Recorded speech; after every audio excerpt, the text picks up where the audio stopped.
Asia महाद्वीप पर ऑस्ट्रेलियाई महाद्वीप का कब्जा। ऑस्ट्रेलिया ने पाकिस्तान को हराया और न्यूजीलैंड के साथ वो खेलेंगे फाइनल 14 नवंबर को। नमस्कार, मैं हूं देवेंद्र कुमार और आप सुन रहे हैं स्पोर्ट्स प्लस न्यूज़।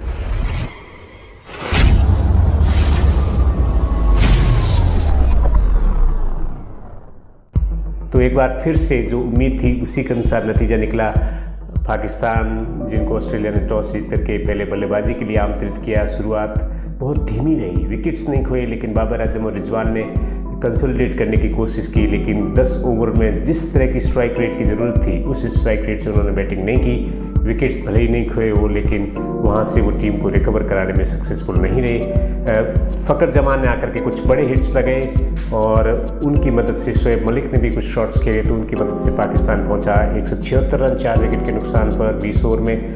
और ऐसा माना जा रहा था कि ड्यू पड़ेगी, लेकिन ड्यू इतनी थी नहीं सेकेंड इनिंग्स में। और ऐसी उम्मीद की जा रही थी कि शाहीन शाह आफरीदी, जो इस विश्व कप में लगातार अच्छा प्रदर्शन कर रहे थे बॉल के साथ, वो बहुत बड़ा प्रदर्शन करेंगे और पाकिस्तान को एक मौका ज़रूर देंगे कि वो फाइनल के अंदर खेले।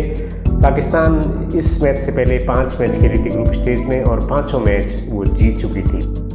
लेकिन यहाँ पर मामला पूरी तरीके से उल्टा साबित हुआ। पाकिस्तान एक अच्छा स्कोर ऐसा माना जा रहा था कि बना लिया था कि जिस तरह की गेंदबाजी अटैक है पाकिस्तान के पास, लेकिन शाहीन शाह आफरीदी और शादाब खान के अलावा कोई भी ऐसा गेंदबाज नहीं था जो कि इस मैच के अंदर प्रभावित कर सके।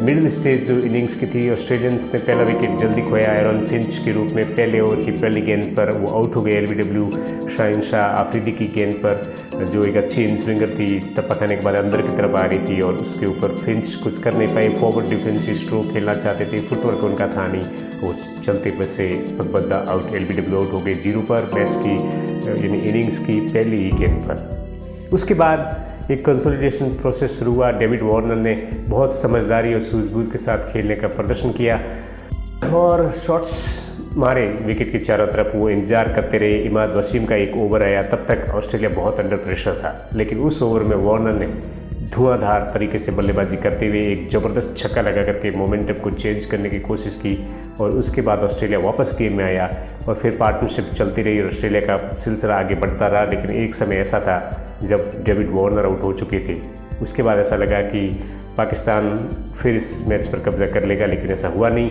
इतनी ड्यू तो थी नहीं, लेकिन पाकिस्तान की फील्डिंग भी ख़राब थी और ऑस्ट्रेलिया ने भी बहुत सारे कैचेज छोड़े, लेकिन पाकिस्तान की कैचिंग थी वो अप टू द मार्क थी नहीं। और बॉलिंग उस समय अंडर प्रेशर, जब भी प्रेशर होता है पाकिस्तान की टीम के ऊपर तो अक्सर बिखर जाती।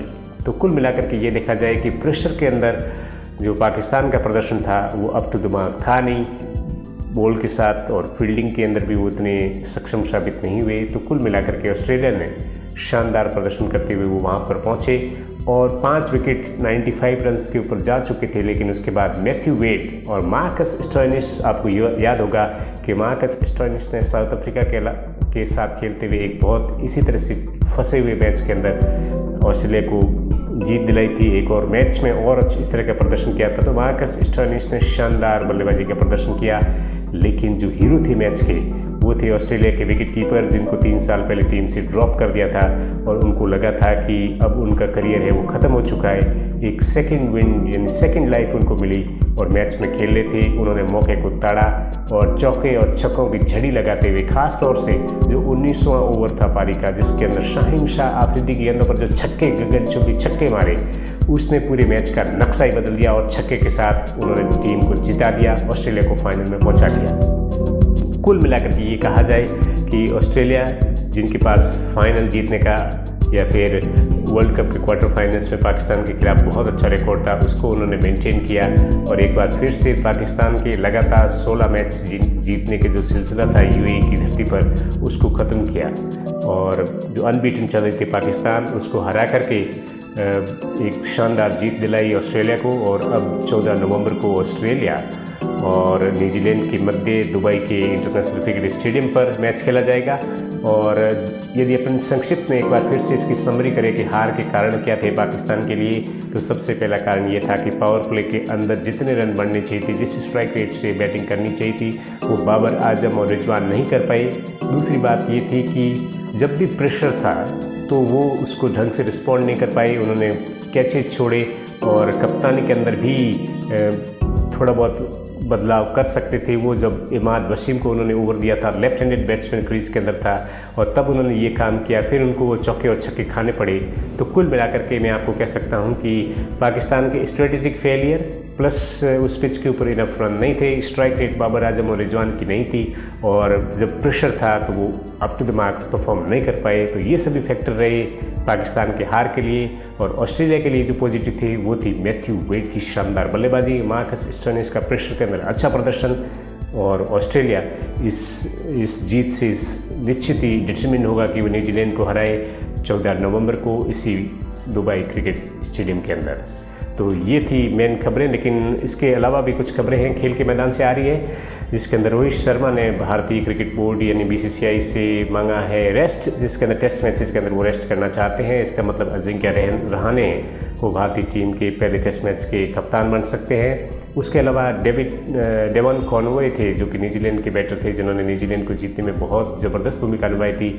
तो वो जब विनिंग हिट लगने के बाद जब वो सेलिब्रेट कर रहे थे तो अपना जो ग्लव्स था उन्होंने उसको बैट पर हिट करने की कोशिश की, तो वो ग्लव्स उसके अंदर अड़ गया और उनका जो मोच आ गई है रिस्ट के अंदर, तो उनको भी भारतीय टूर जो भारत के अंदर खेली जाएगी सीरीज़ उससे भी बाहर होना पड़ा है, और विश्व कप का जो फाइनल है वो नहीं खेल पाए।